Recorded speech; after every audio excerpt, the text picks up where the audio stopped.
ओम शांति। आज 3 मार्च 2023। आज की ईश्वरीय वाणी की मुख्य पंक्तियां हैं। मीठे बच्चे, जब स्वच्छ पौधों पर 5 विकारों की मैल चढ़ती है तब भ्रष्टाचार बढ़ता है। जब स्वच्छ पौधों पर 5 विकारों की मैल चढ़ती है तब भ्रष्टाचार बढ़ता है। अब तुम्हें श्रेष्ठाचारी बनना और बनाना है। प्रश्न है, श्रेष्ठ बनने के लिए श्री श्री शिव बाबा की श्रेष्ठ मत कौन सी मिलती है? उत्तर है, श्रेष्ठ बनने के लिए बाप की श्रीमत मिलती है। बच्चे, कम से कम 8 घंटे मेरी सर्विस पर रहो। 8 घंटा भले उस गवर्नमेंट की सर्विस करो, लेकिन 8 घंटा मुझे याद करो या सुदर्शन चक्र फिराओ। साथ साथ शंख ध्वनि करो। सबको कहो कि गृहस्थ व्यवहार में रहते कमल फूल समान रहकर बाप से वर्षा लो। गीत है, किसने ये सब खेल रचाया। ओम शांति। मीठे मीठे बच्चों ने गीत सुना। बच्चे पहले बहुत ही सतयुग के सुख भोगते थे, बहुत मस्त थे, खुशियाँ ही खुशियाँ थी। सिर्फ भारत ही था और कोई खंड नहीं था। भारतवासी यथा राजा रानी तथा प्रजा सब बहुत मज़े में थे, खुशी में थे। कभी कोई भ्रष्टाचार नहीं होता था। सतयुग में देवी देवता श्रेष्ठाचारी थे, जिन्हों की कितनी महिमा गाई जाती है। महिमा यथा राजा रानी तथा प्रजा सबकी होती है, फिर माया आकर चटकती है। ये भी ड्रामा बना बनाया है, जिसको अच्छी रीति समझना है। बाप के सिवाय कोई समझा न सके। बाप ही भारत और विश्व को सदा सुखी शांत में बनाए, सब कुछ करके फिर खुद छिप जाते हैं। ये किसकी महिमा है? परमपिता परमात्मा की। भारत में जब स्वर्ग था तो देवी देवताओं का राज्य था, सतो प्रधान था, दुख का नामो निशान नहीं था। फिर आधा कल्प बाद रावण राज्य हुआ। सतयुग के देवताओं के लिए गाया जाता है संपूर्ण निर्विकारी मर्यादा पुरुषोत्तम। वहाँ तो कभी भ्रष्टाचार हो ही नहीं सकता। वहाँ तो सब श्रेष्ठाचारी थे। पौधे जो स्वच्छ थे, उन पर 5 विकारों की मैल चढ़ने से भ्रष्टाचार होते होते अब पूरा भ्रष्टाचार हो गया है। राजा रानी तथा प्रजा जो श्रेष्ठाचारी थे, वह सब अभी भ्रष्टाचारी बन पड़े हैं।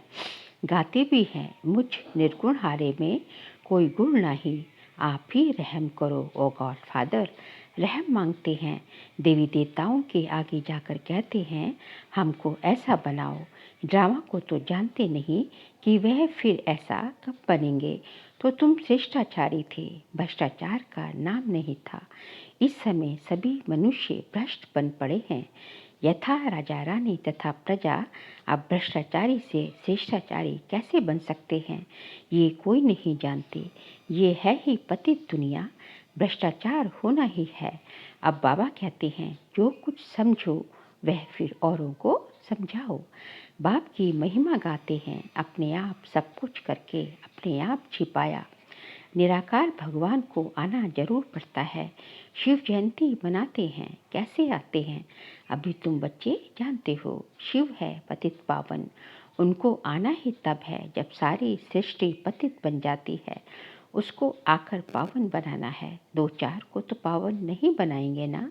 यथा राजा रानी तथा प्रजा पावन थे, फिर अब यथा राजा रानी तथा प्रजा पतित हैं। अभी तो राजा रानी है नहीं, जानते हैं राजे लोग थे, अब उन्हों की राजाई है नहीं। ब्रिटिश गवर्नमेंट थी तो साहूकार लोग, जमींदार आदि धन देते थे। कोई ने 20-30 हजार दिया तो टाइटल मिल जाता था।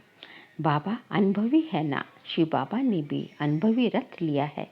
ऐसा वैसा रथ थोड़े ही लेगा।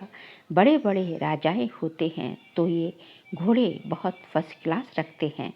जानवरों में भी कोई कोई बहुत अच्छे होते हैं, जैसे ऊँट कोई बहुत अच्छे होते हैं। बैठो तो जैसे एरोप्लेन चलता है। कोई तो ऐसा होता है जो बहुत डंडे लगाने पड़ते हैं। तो बरोबर ये भारत 5000 वर्ष पहले स्वर्ग था, ये तो मशहूर है। क्रिश्चियन लोग भी कहते हैं क्राइस्ट से 3000 वर्ष पहले स्वर्ग था। तो बरोबर कल 5000 वर्ष का हो गया। खुद ही कल्प की आयु बतलाते हैं, फिर सतयुग को लाखों वर्ष कहते हैं। ऐसी ऐसी पॉइंट्स बाबा समझाते हैं जो धारण कर दूसरों को समझानी है, परंतु समझाते नहीं। अभी तुम बच्चे जानते हो, बरोबर हम प्रचेष्टाचारी थे। यथा राजा रानी तथा प्रजा श्रेष्ठ थे। शेर बकरी इकट्ठे जल पीते थे। वहाँ कंस, जरासंधि, हिरण्यकश्यप आदि कुछ भी नहीं थे। हिरण्यकश्यप आदि को सतयुग में और श्री कृष्ण को फिर द्वापर में ले गए हैं। रावण को त्रेता में ले जाते हैं। सब असुरों के अलग अलग नाम दे देते हैं। कुंभकर्ण आदि भी सब असुरों के नाम हैं। अभी है आसुरी संप्रदाय, अर्थात आसुरी मत पर चलने वाले सभी अभी बाप आकर के श्रीमत देते हैं, जिससे तुम ब्राह्मण से देवता बनते हो। परमपिता परमात्मा ब्रह्मा के मुख कमल से ब्राह्मण देवता और क्षत्रिय धर्म की स्थापना करते हैं। दूसरा कोई धर्म वहाँ होता नहीं। सतयुग त्रेता में तो दूसरा कोई धर्म स्थापन हुआ नहीं है। दोनों युग की एज तो एक जैसी 1250 वर्ष है। सतयुग में देवी राज्य, त्रेता में क्षत्रिय राज्य, सूर्यवंशी और चंद्रवंशी। यह सूर्यवंशी और चंद्रवंशी राजधानी किसने स्थापन की? क्या ऐसे कहेंगे कि चंद्रवंशी राजधानी राम ने स्थापन की, सूर्यवंशी राजधानी लक्ष्मी नारायण ने स्थापन की? नहीं, दोनों ही स्थापन करने वाला परमपिता परमात्मा है। स्वर्ग का रचयिता है बाप। सतयुग त्रेता की राजाई रची है, गाया भी जाता है। परमपिता परमात्मा ने ब्रह्मा मुख से ब्राह्मण, देवता और क्षत्रिय धर्म रचा। बाबा कहते हैं, ये जो तुमको ज्ञान सुनाता हूँ ये फिर प्रायलोप हो जाता है। इस्लामी, बौद्धी आदि जो धर्म स्थापन करके गए हैं उनका नाम, रूप, देश, काल आदि तो नहीं भूलेंगे। उनको तो सब जानते हैं ना। ये देवता धर्म में कैसे स्थापन करता हूँ ये ज्ञान सब भूल जाएंगे।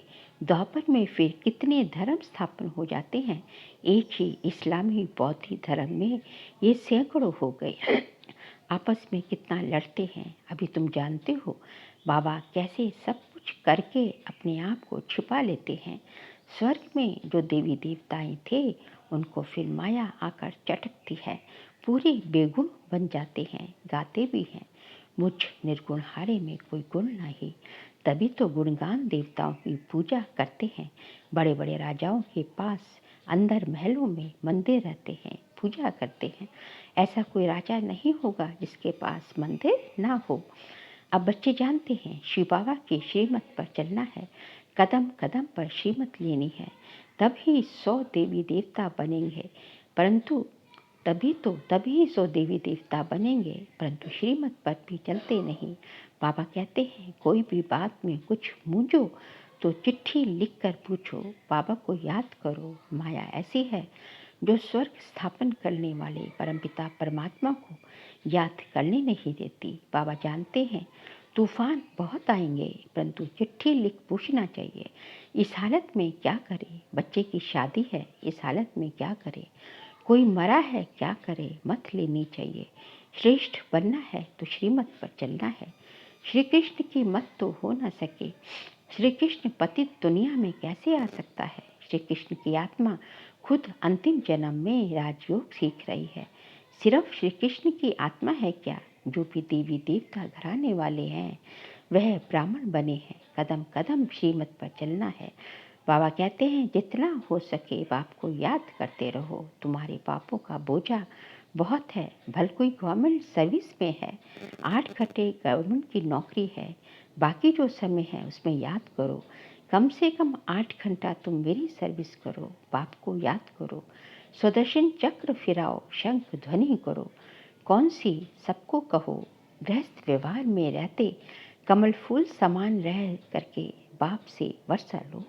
बाबा कहते हैं, ये वाली जो है सेवा करो, ये जो है शंख ध्वनि करो। बाप स्वर्ग रचते हैं तो स्वर्ग का वर्षा मिलना चाहिए। भारत ही स्वर्ग का मालिक बनता है, अभी तो नर्क का मालिक है। नर्क में दुखी होते हैं तब बाप को याद करते हैं, परंतु जानते नहीं कि बाप क्या देगा। बाप के लिए कहते हैं सर्वव्यापी है, भीतर ठिक्कर में है। बाप कहते हैं तुमने कितनी भूल की, परंतु ये भी ड्रामा में नूंद है, अब उनसे बाहर निकलो। ये भक्ति आदि करते करते तुम लोग तंग हो गए हो, अभी भक्ति भी बेविचारी हो गई है। मौत आकर सामने खड़ा है तो श्रीमत पर चलना चाहिए, परंतु बच्चे ऐसे बाप को भूल जाते हैं। माया रावण का राज्य कैसे चलता है ये भी कोई जानते नहीं। रावण का बुत जलाते हैं, ये पीछे रिवाज निकला है, द्वापर से निकला है ना। रावण को जलाते हैं, परंतु हर वर्ष रावण बड़ा होता जाता है। आगे 10 फुट का बनाते थे, फिर 15 फुट का बनाया, फिर 50 फुट का, एकदम छत जितना लंबा बनाते हैं। बुद्ध का भी बहुत बड़ा चित्र बनाते हैं। इतने बड़े मनुष्य तो होते नहीं, जास्ती में जास्ती मनुष्य 6 फुट होंगे। लक्ष्मी नारायण भी इतने ही होंगे। ऐसे नहीं वहाँ आयु बड़ी होगी तो बड़े बन जाते हैं, नहीं, मनुष्य मनुष्य ही है। जैसे अभी देखते हैं भिन्न भिन्न वैरायटी है, कोई काले कोई कैसे। भारत में सुंदर भी थे, अभी श्याम बने हैं। सुंदर बनाने वाला है बाबा, वह है हसीन मुसाफिर। वह तुमसे बात कर रहे हैं, उनको भूलना नहीं चाहिए। इनको भूल भूल भी जाओ, इनको भूल भूल भी जाओ, मतलब ब्रह्मा को भूल जाओ। हमेशा समझो बाबा हम सजनियों को खूबसूरत परिजादा बनाते हैं। बाबा कह रहे हैं ब्रह्मा बाबा जो सामने त्रिकूट बन, इनको कभी भूल भी जाओ, लेकिन शिव बाबा को कभी नहीं भूलना है। बाबा हम सबको सजनियों को खूबसूरत परिजादा बनाते हैं। कहते हैं ना, एक तालाब है जहाँ डुबकी लगाने से मनुष्य परी बन जाते हैं। अभी तुम समझते हो, ज्ञान सागर द्वारा ज्ञान की परी बन जाते हैं। अभी तो नर्क की परी होना, भल कितना भी कोई फैशन करे, पाउडर आदि लगाए, फिर भी है तो नर्क में ना। कोई से भी पूछो ये स्वर्ग है व नर्क है, कहते हैं साहूकारों के लिए स्वर्ग है। स्वर्ग नर्क को भी नहीं जानते, तो श्रीमत का ख्याल रखना चाहिए। श्रीमत को भी जानते नहीं। जिसने इतना श्रेष्ठ बनाया उसका नाम रूप गुम कर दिया, भगवान का ही नाम रूप गुम कर दिया है। गाते हैं तुम मात पिता हम बालक तेरे, अब माता किसको कहा जाता है ये तुम जानते हो जरूर। जिसमें बाप प्रवेश कर रचना रचते हैं उसको माता कहेंगे। तो इस तरह क्या, जब ब्रह्मा बाबा हो गए हमारी माता। यह तुम समझते हो हम प्रजापिता ब्रह्मा की मुख वंशावली है। शिव बाबा के पुत्र पुत्रियां हैं तो बाप के भी नाम हैं। बीच में बाप दलाल जरूर चाहिए, शिव बाबा जरूर चाहिए। जो तुम पुत्र पुत्रियां कहलाओ, दादे से वर्षा लो तो ये दलाल है, इनसे वर्षा नहीं मिल सकता।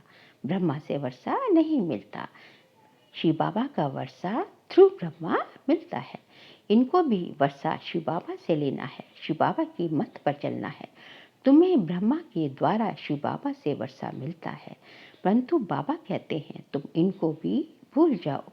शिव बाबा से तुमको मत लेनी है। शिव जयंती मनाते हैं, परंतु बिल्कुल जानते नहीं। स्वर्ग बनाने वाले बाप का यादगार गुम कर दिया है, नरक बनाने वालों के यादगार रख दिए हैं। दिन प्रतिदिन भ्रष्टाचार होता जाता है। कोई को अगर क्रोध आता है तो समझना चाहिए हमारे में ये भूत है, फिर हम श्रेष्ठाचारी कैसे कहला सकें। तुम्हें श्रेष्ठाचारी बनने का पुरुषार्थ जरूर करना है। अच्छा, मीठे मीठे सिखलते बच्चों प्रति माता पिता बाप दादा का याद प्यार और गुड मॉर्निंग। रूहानी बाप की रूहानी बच्चों को नमस्ते। हम रूहानी बच्चों की रूहानी बाप दादा को नमस्ते नमस्ते नमस्ते। सार के लिए पॉइंट से, बाप की याद और ज्ञान सागर के ज्ञान से सुंदर ज्ञान परी बनना है। कदम कदम पर शिव बाबा की मत जरूर लेनी है। श्रेष्ठाचारी बनने के लिए अंदर से भूतों को निकाल देना है। कोई भी भ्रष्ट बनाने वाला काम नहीं करना है। आज का बाबा का वरदान है, समस्याओं रूपी पहाड़ को उड़ती कला द्वारा सेकंड में पार करने वाले सहज पुरुषार्थी भव। समस्याओं रूपी पहाड़ को उड़ती कला द्वारा सेकंड में पार करने वाले सहज पुरुषार्थी भव। हिमालय पर्वत जितनी बड़ी समस्या को भी पार करने के लिए उड़ती कला की विधि को अपनाओ। सदा अपने सामने सर्व प्राप्तियों को इमर्ज रखो और उड़ती कला में उड़ते रहो तो समस्या रूपी पहाड़ को सेकंड में पार कर लेंगे। सिर्फ वर्तमान और भविष्य प्रारब्ध के अनुभवी बनो। जैसे स्थूल नेत्रों द्वारा स्थूल वस्तु स्पष्ट दिखाई देती है, ऐसे बुद्धि के अनुभव के नेत्र द्वारा प्रारब्ध स्पष्ट दिखाई दे। हर कदम में पद्मों की कमाई जमा करते रहो। स्लोगन है, जो सबका आदर करते हैं वही आदर्श मूर्त बनते हैं। जो सबका आदर करते हैं वही आदर्श मूर्त बनते हैं। बाबा कहते हैं कि आपने सबके सामने जो है आदर्श बनना है। आपका जो है सबके सामने जो है आप जो है आदर्श मूर्त बने, सैंपल बने। तो उसके लिए है कि आप सबको जो है सबका जो है रिस्पेक्ट करो, सबको जो है आदर दो। जो आप दूसरों को दोगे वही रिटर्न होके आपके पास आएगा, लौट कर आपको पास आएगा। तो जितना आप दूसरों को मान देंगे तो वो मान आपको ही मिलेगा। इसलिए जो है जितना जो है आपने दूसरों को जो है आचार व्यवहार में, संबंध संपर्क में सबको आदर की दृष्टि, चाहे छोटे हैं चाहे बड़े हैं, सबको आदर की दृष्टि से देखेंगे तो आप आदर्श मूर्त बनते